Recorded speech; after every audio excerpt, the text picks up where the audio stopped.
Welcome to Heartspeak Podcast, episode 54, 2020 Vision. I'm sure I'm not the only person who's experiencing changes both within and outside as our world is in change. I think there's just not climate change, there is world change happening at this time. And that world is not defined just by our earth, it's defined by our inner environment, our soul's environment, our mental environment, our emotional environment, and everything that we consider external, which is far beyond what we can see with our physical eyes. Hope that excites you. Well, a lot is happening, and I decided that even though I'm going to do an astrological reading of 2020 when the time is nearer, probably in January, I thought I'd start off by giving you some ideas of really us going into a new decade, the 2020s. Can you believe that? We're in the 20s now. And someone asked me about what 2020 signified. Of course, you could just add the numbers and you make 4. But I think the 2020 is very significant. It is about our vision. And the 2 is about companionship, coming together, community, 2 people coming together, 2 different ideas coming together. And that very much is, I hope, going to be the 20s, where we start to come together rather than look to see what's different about us all.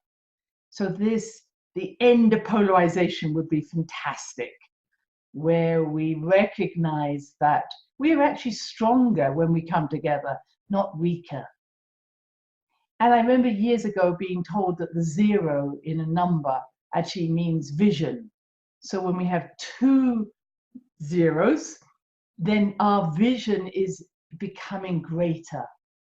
And I think that's really the focus of what I want to talk about today, is how our vision of who we are, where we're going in our life is changing. Of course, there's all the tendency to want to stay just with what we know. No, maybe you're like us. We've just pulled out our Christmas decorations, which we've had for years and years. Same decorations go in the same place every year. Maybe I'll get excited and put them in slightly different places. But there are things that are traditional and that we like to have such tradition. But then there are times where your life is totally turned upside down, often by happy events like getting married. You're actually changing the way you look at your life and look at the way in which you relate to people. But sometimes crisis changes us, events such as someone we love dying or illness, and we're thrown into a different place. And that's certainly been happening as this Saturn-Pluto conjunction comes into our being. So these are 2 big planets, as you've heard me speak about before, in Capricorn, getting closer and closer until they are going to be on top of each other in early January. And what we're seeing is, as I've described before, Saturn is structure, Pluto is transformation. So the structures by which we have defined ourselves, defined our world, identified ourselves, are being transformed. Yes, there's going to be death involved in that. Remember, the caterpillar has to turn into a cocoon before it becomes a butterfly. But remember that the death is always about breaking down in order to break through. So there's a lot of breakdown going on, if you hadn't noticed.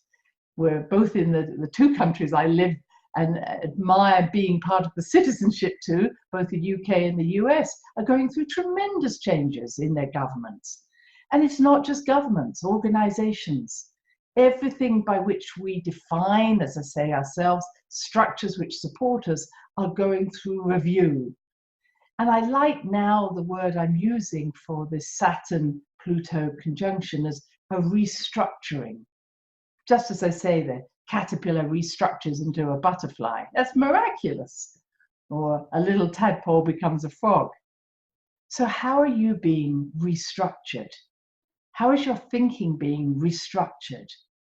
Are you noticing that? Has that happened? I'm sure some of you are going, yes, yes, yes, that's me.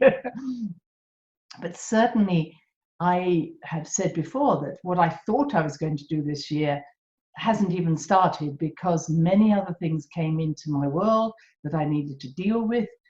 And as I dealt with them, my thinking about my future, who I am, what I want to do, has been restructured. And the Saturn, Pluto is about being efficient with your energy. Where are you wasting energy? Where are you focusing on things which are not effective for you anymore? Where are you not growing and learning from a situation anymore? Certainly, I've looked back at my life this year and said, well, am I learning anything from this? Partly because I'm a Gemini and I like to learn, but am I growing? Is my soul evolving through this situation? Or am I just serving other people or helping others in a way that doesn't necessarily allow me to evolve? Now, you might say, well, service is always an evolving situation. But when you've got a tendency like me to be someone who always wants to fix everybody, there's not much more I can learn from how responsible can I be with others. Does that make sense? What is it you know how to do really well that you aren't learning anything from it anymore? Just because you can do something well, it doesn't mean you should keep doing it. So what is it you'll keep doing even though there's a stagnation in your soul that needs to change? And recently, I was very aware of how we are moving into this age of Aquarius. Now, we're not there yet, but the age of Aquarius will be around 2150. And to help us on this way, both Saturn and Pluto by 2023 will be in Aquarius. So we're seeing a shift from centralized government, centralized religion, centralized anything, to a more community-minded experience, a more social ideal experience. And that sounds fantastic, except what I've also noticed is that when we're still working from the solar plexus, when we're still working from the, oh, what am I going to get this out of this emotionally, we're not even near working together as a community. In other words, if we do come together as a community, we need self-accountability, self-responsibility, a self-consciousness, an awareness of self that is not defined by what happens in the outer world. Well, I'm not going to go any further for that for a moment, because that really is the next few years we're going to see those changes. People are going to be asked to step up, not just to be leaders to a load of people who follow them, but everybody as a leader, everybody as a messiah, everybody as a guru. Are you ready? And I was fascinated to listen to a program recently about how our DNA, the DNA that's often been called junk DNA, which is about 92% of our genome, the genes in our body. But this junk DNA is certainly not junk. And it's been waiting to be activated. And what I heard in this program was so beautiful, that this junk DNA, now that it's been looked at, has been carefully designed. It's not just chaos or something being thrown away at the end of creating this brilliant cake, as if you've just got this other piece that you're going to throw away. No, the junk DNA is very carefully designed, very musically orientated or frequency orientated. In other words, it's waiting for the awakening that is happening now. And that in many people, this awakening is happening. And we're seeing it particularly in the children that have been born beyond the millennial change after 2000. So these children are being born with an extra sense of who they are, where they've come from, knowledge that we wouldn't have been from the teaching that they've had. In other words, far beyond their age. They have a sensitivity which often is very heightened and very difficult to handle for them, because they can pick up sounds and visions and smells much beyond maybe the majority of us could feel. And even those who are being diagnosed as ADHD are being seen as those who have an altered ability to enter those high frequencies or higher dimensions. So the ADHD, meaning this, how they have an altered dimension within them. They are able to access these places. And I think we've always seen this. When we saw the indigo children, they were very incensed when things were not fair, were not reasonable. The crystal children were those children who were able to read or have psychic skills far beyond what was reasonable. In other words, they could put a book under their armpit and read the book. I was watching a little boy who could read in the dark, knew every word, even though there was no way he could have seen. And now we have rainbow children who have this gift of the multidimensionality, the loving, the caring. But it's really not just the children, it's within us all. All of us have had those moments, and perhaps they've been shut down, or maybe you've not been allowed to express them in the way you would like. And now your DNA is waking up. That's exciting. And it's waking up to your, if I may say, ET nature. Now, I'm not sure how many of you know your ETs. I'm not sure how many of you accept your ETs. But I'm going to say nobody came from this planet originally. We all came from somewhere else. And I've always known I came from somewhere else, and another universe, another dimension. And I've always seen myself as a bit of an alien. So I was very amused that when I entered the United States, when I was getting my immigration papers, they would stamp it with alien. I thought, yay, someone recognizes me at last. But I've always had that knowledge that I have soul family elsewhere. And as a very young baby, I used to disappear through a tunnel at the top of my head into a light. And I always knew I was going to my family. And when I was old enough to tell my mother that this was happening, she said, well, it sounds as if it's doing you some good, so keep doing it. Wonderful mother. But I want to say to you is that all of us have this awareness. And if you understand that we only see 3% of our Milky Way, 3%, I really get frustrated when I hear people only talking about planets or even galaxies that we can see. Oh, I come from the Pleiades, I come from Sirius, I come from Venus. How boring. That's only 3% of even this one galaxy. And if there are 50 billion galaxies, why don't you think you might have come from one of the others? And there are 50 billion stars within each galaxy. Doesn't that excite you to come from somewhere that we can't actually visually see? Okay, that's a little bit of my bugbear. But I'm saying is, let's not just keep talking about our ET nature as having 2 eyes, a nose, a mouth. Why would we ever need the same apparatus to breathe and communicate on another planet or another star system? Let's go outside the box. But that being said, it is time to awaken your DNA. It is time to know yourself in this new framework. And that is exciting to me, that we are more than just this physical world. Of course, you know that. But sometimes we see it only in terms of, well, I have my emotional self, my mental self, my spiritual self. But it's more than that. You have a frequency within you that is not necessarily the same as your family or your loved ones or your friends. It's a frequency that is unique to you. And it's imprinted within the DNA.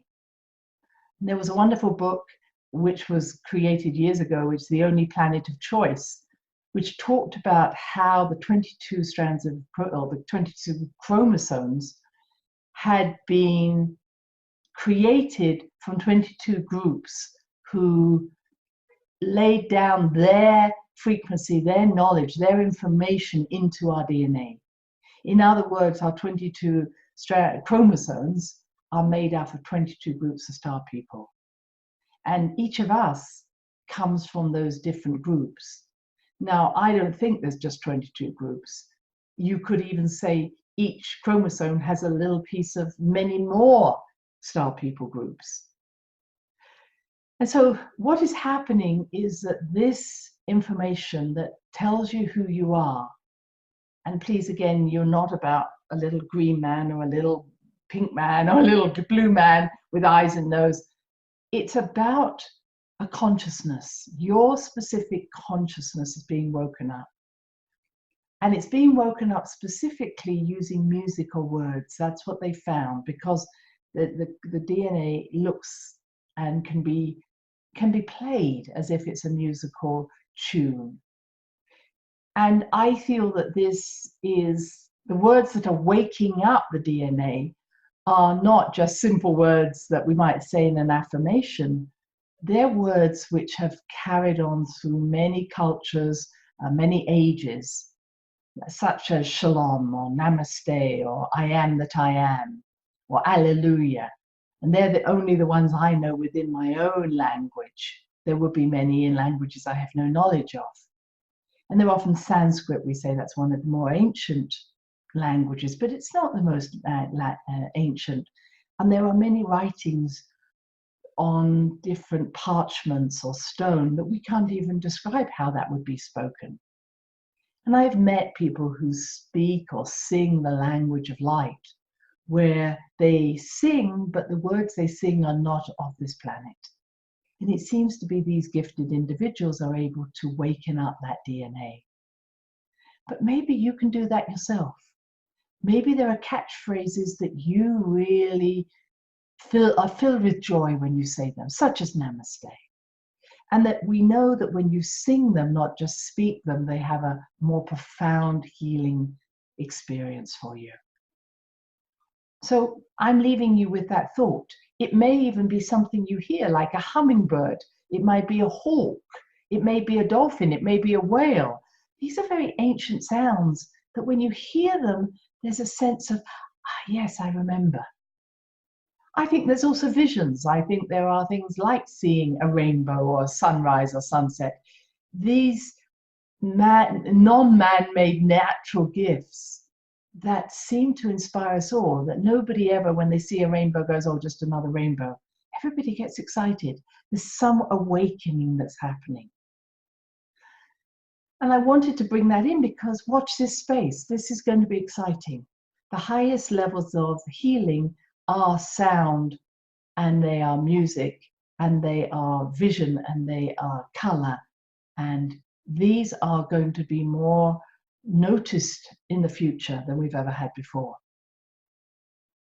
Now, to complete this podcast, I want to go back to some of the things that I learned when I was teaching and speaking in the 2012 conferences back in the mid, or probably 2008, 2009, 10, because I got the privilege of meeting many, many wonderful Indigenous people and speakers who had an understanding of where were we going in the future.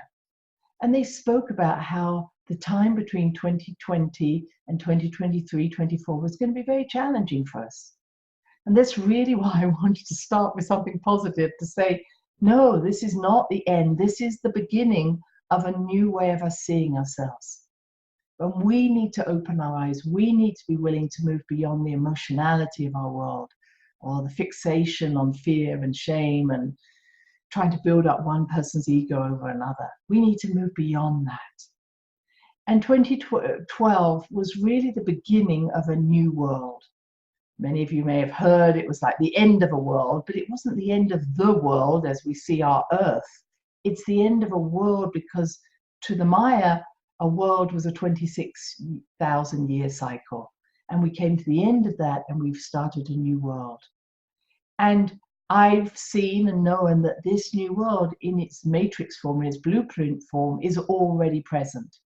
It's just that we're not inhabiting it fully, or maybe at all at this time. So this new world was born in 2012, this new matrix of consciousness, not just for humans, but for every being on this planet and beyond this planet. It awaits us now. And one of the features that came up into this was the end of time. And I mentioned in the previous podcast that time was seen as a temporally induced mind experiment. And that we're moving from time-space phenomena to space-time. what's the difference you're saying, is that time can be elastic now. So if you think you're going to be late, you're late. If you think you're going to be on time, you're on time. So time no longer has been formulating how we exist. Have you noticed that? And part of that is because we are now living as more multidimensional beings than we've ever had before. What is a dimension? The first dimension is like a dot, the infinity. 2-dimension is a flat. 3-dimension is our width, breadth, depth. 4-dimension is our dream state. 5-dimension is our mental state. 6-dimension enters our soul state, etc. And each of those dimensions can be ruled by a different solid or platonic solid. I was thinking of a different geometric shape. So I say first dimension is a dot, second dimension is just a line, third dimension has this cube would be a best example. Fourth dimension is we move into a much more, how does one of the great artists actually define that fourth dimension? But we have, I perhaps should say that starts to move us into other places. Sixth dimension is often defined like a hexagon, and a hexagon is, as you would find, in a beehive, and a hexagon is the most stable form into which creation can be manifest. That's why a beehive is so strong, because it's made of a lot of hexagons, six-sided figures. And it was very interesting that for me that when I visited the temples of Malta and Gozo, there were so many references to beehives and hexagon shapes, because this was where it is said that the Queen of Atlantis actually laid her eggs as the queen bee into these temples of Malta and Gozo in order for the consciousness from her to be fed into the grid system of the earth so that everybody in the earth could experience it. So when you see hexagons, you're knowing that this is a stabilizing form for thought to be transformed into reality. Seventh dimension is seen to be very much more mystical. Eighth dimension is heaven on earth. So when you see octagons, 8-sided figures, it's very much heaven and earth coming together. I've been fascinated by the number of 64, and I received information that was very much the part of the center of the earth was this 64 pointed crystal. And I learned that 64 is definitely the manifested reality of creation, seen in the I Ching, it's seen in the chessboard, it's seen in the gene keys. It's almost a form that shows all possibilities. I took you off a little bit on there, but I want you to get interested in sacred geometry. I want you to understand form. I want you to understand how even advertising understands these dimensions and will use them for us and against us, just as they use colors to inform us of what we should buy in a shop. So, different colors will inspire you. If you want quick food, it will probably be wrapped in red. If you want nice, healthy food, it will be wrapped in green. But if you saw your meat wrapped in green, you would not buy it because it looks moldy. So they wrap meat in a different than just the green.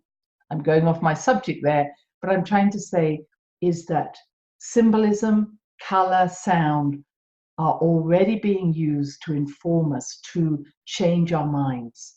Now I want you to use them for the best of your will. So when time started to dissolve, time disappeared, we accessed these different dimensions.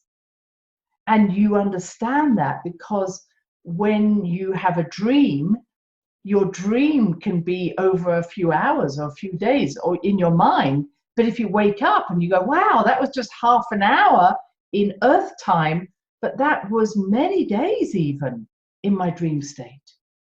So time is becoming more elastic as we allow ourselves to move into these different dimensions and recognize that there is a time where there is no time. There is just space, a place where if infinity happens, eternity happens, and we can exist in that space in the now only. As soon as we start to focus on something, we've limited our abilities. So spending time in the now, without breathing, with just the moment, is that understanding that everything is possible, everything is unlimited. Ooh, I hope I've excited you to the potential ahead of us. So let's just be practical before we finish this. What am I expecting, or what do I suggest to you? It is a time of restructuring. It is a time to come back to your heart, come back to your intuition, come back to your soul, and not be asking, what do I want out of my life for the next years? But what does my soul call me to do? Where am I wasting energy? Where am I putting energy into something that no longer works for me? Am I not in integrity with my soul? These are all important questions. And recognizing that you are more than your so-called human self, your day-to-day living. Here I am, I'm going through these years and then I'll die. What if you are this eternal being? And it's not about saving the world, because the world doesn't need your saving. And it's not about fixing other people, because other people don't exist except in your hologram. What would the frequency of your star beingness want to create in this world for the future? And the hardest thing for us is to look beyond purpose. What would be my purpose of doing that? Maybe you want to be an artist. Maybe you want to be a writer. Maybe you want to just design something. What is your creation? Maybe it's decorating your home. But let creativity come through you. And don't do it because you're going to make a difference in the world. Do it because it fills you with joy. Make a difference because it helps you to grow. What is being waiting to be born from within you? That 2020 is the year to start it. Not because, again, it's going to change other people, but because this is a seed that needs to be planted for your good, your sake. How it helps other people, great. How it helps the planet, great. But that's not why you're doing it. You're doing it because if you don't do it, your life isn't worth living. What is that part of you that is waiting to be free, to grow, to fly, to express itself? This is the moment. And know that you are not alone. That when you do this, you are bringing all the consciousness of your star people into this earth plane. And we are truly creating heaven on earth. Before you go to bed tonight, open your heart, open your mind to the fact that you are a mighty star being who has a purpose here, not to save the world. The world, again, is a hologram, but to change the consciousness that is around you now because you change your own consciousness. Live the life you chose to live, this life now. Until next time, many blessings. Thanks for listening to the Heart Speak podcast with Dr. Christine Page. Remember to check out other episodes in the podcast archive section on www.christinepage.com. And do share with friends, family, and colleagues. Join us next time for another edition of Heart Speak.